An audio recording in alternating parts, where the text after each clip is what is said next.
you don't get much of the outside world in this book. No, It's mostly the interiors of the high school. yeah, and you know, there are a few. I think there's two or three students. There's one student that was abused by a teacher, an incident that I wrote about. A female student.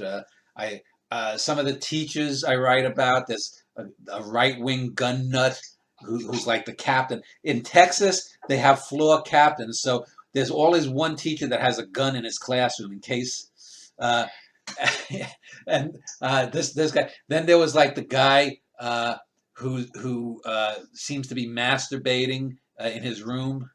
Um, then there's a few other teachers that are kind of bitchy, and you know, there's a few young teachers that Ben notices. There's that one that Ben's attracted to that he gives more credit just because he's attracted to, but she, I guess, complained because he threw out some food at first. Yeah, yeah. Maybe mixing them up. He calls her sexy bitch.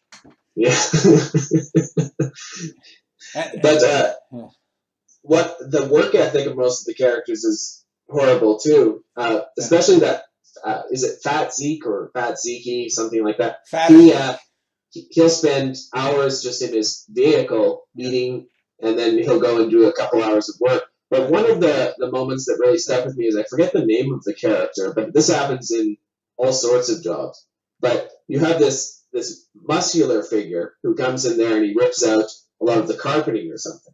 And as he does this, the next day the principal is watching the video cameras and see that he's sitting in the cafeteria, but he just took on the hardest job out of any of the janitors, and he's the most efficient of them, except for maybe Ben.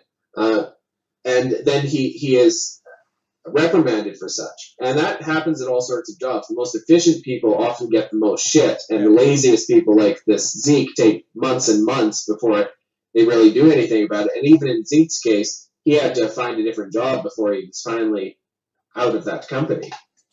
Well, the character is Gregorio, the one who was he had come the one summer, the second summer that Ben worked there or I worked there, and he was a good worker. The fatter Zeke character, you know, he's the guy who ends up getting shipped off to another school because the whatchamacallit, the principal never liked him or whatnot, or found him doing something. And although he ironically was the guy who discovered the graffiti about some student wanting to kill the principal and whatnot,